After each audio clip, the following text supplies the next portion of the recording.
every once in a while things happen, especially electronics and salt water.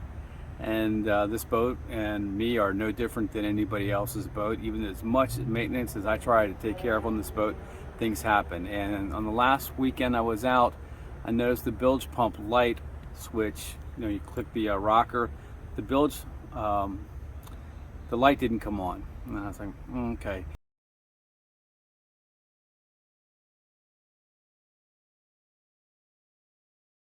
Now this isn't the first time I've had problems with the bilge. I had to replace the bilge pump a couple of years ago within, like, I don't know, it was a couple of months in, and the rule bilge pump went belly up on me. And all it was, I don't know what it was, but the motor died.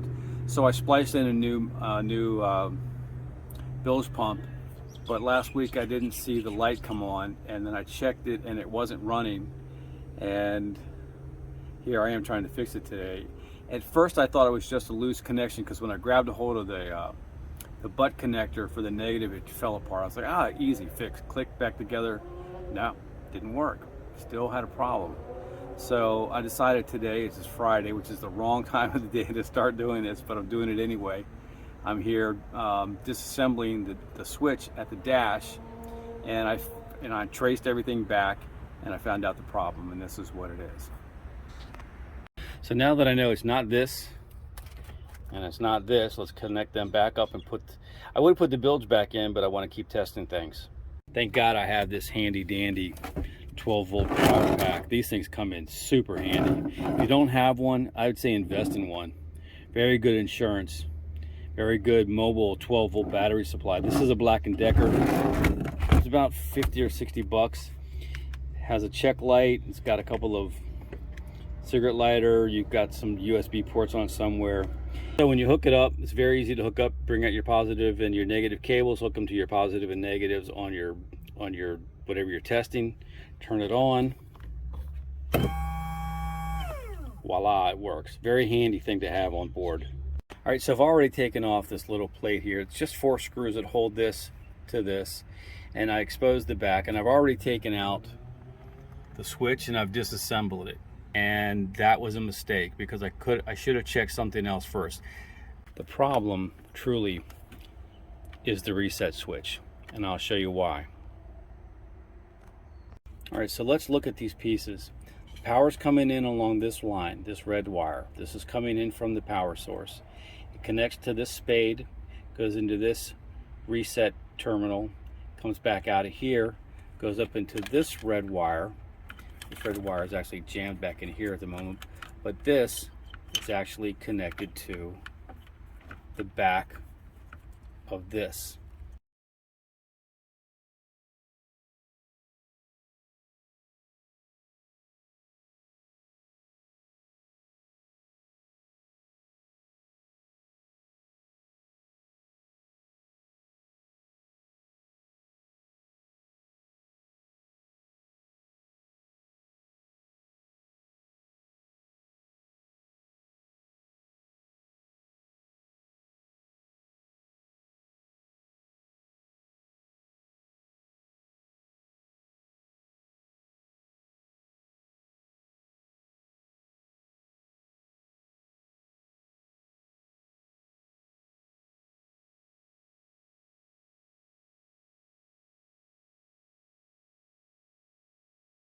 So now I've got my jumper leads connected. Now it's time to connect them to the switches. Now, since I do not have the switch, the bad switch in place, I'm going to connect the ground to this switch.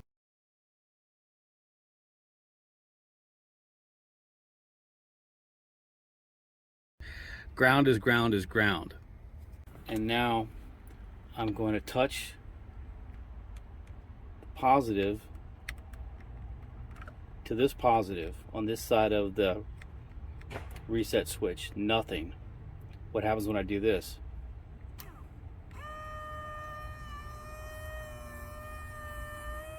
We have power.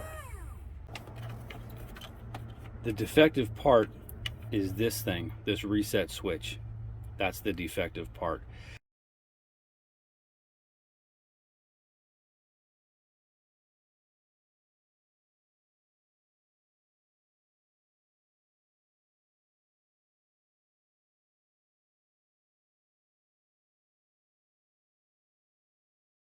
All right, let's review everything again. This is the wire coming from your power source. This would be what's considered your line in. And it actually, on the back of this, it's imprinted, it says line. This one up here is your load. This is the one that goes up to the switch. Right there, that red light, that red wire coming in, right there. That is connected to this. This is a reset switch. Now let's hook it up.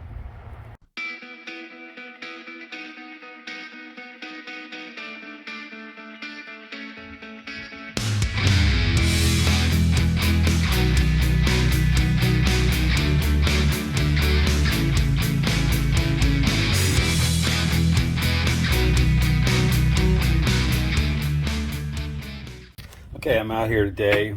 It's a couple days before the weekend, after hours. It was a long day today, but I got to get started on this. If you don't work your plan and you don't plan your work, you're going to have a bad day boating. As you can see, this anchor has been beat up. And this anchor expressly fits my 2017 SX190 Yamaha, primarily because of the width of this from here to here. The anchor locker on the SX190 2017, it is very limited in space.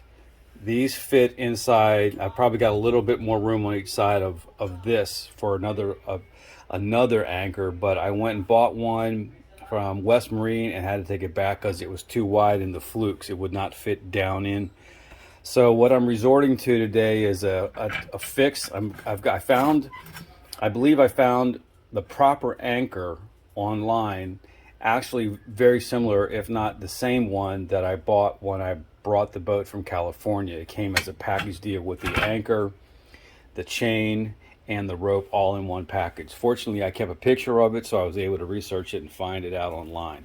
So what I'm going to do today is I'm going to take this bar stock, I'm going to cut this off, and I'm not going to weld this. I don't have time to do all that, but I'm going to put a couple holes down here and a couple holes in here and match them up and splice these things together. Have just part of owning a boat. You got to be able to work within what you have and adjust and improvise as necessary.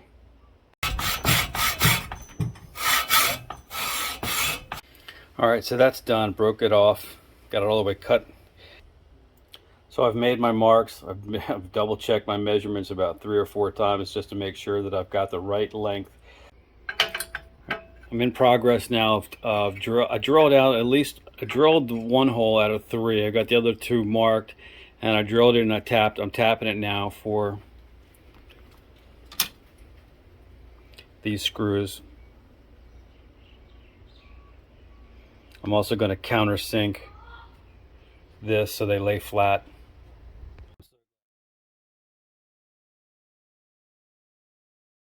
So I've got everything pretty much ready to go. Got my blue Loctite, I got my holes, I've got my cold galvanized it. I'm not sure how long that'll last, but at least it'll be something to keep it from getting hit too harsh with the salt water. That'll be its future. All right, time to put it all together now. Okay, I scratched up the galvanizing a little bit. I was in a rush. I'll re-galvanize it, let it cure overnight. We should be good to go.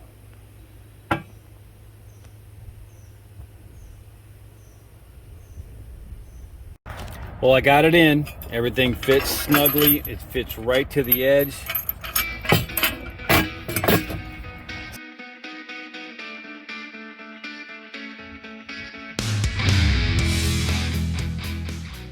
All right, this past weekend, one of these things fell out. Fortunately, you know, I was looking all over for it. I thought it, you know, if you don't know what this is the screw hinge, the screw that holds the Bimini in place. This is the point where the big Bimini tube comes in, connects to the windscreen. You got to keep these tight. They come unloose as you move the Bimini back and forth by setting it up and putting it down. Well, one of them, when I came back and did my wash down, it was missing. I thought for sure it went overboard, but I was able to take a flashlight and look down into the fishing rod holder on the port side, and there it was laying inside. So this is what I'm doing to fix it. I'm tired of possibly losing it. So we're going to drill these out and put some lanyards around these, and they'll never get lost again. Just a quick tip.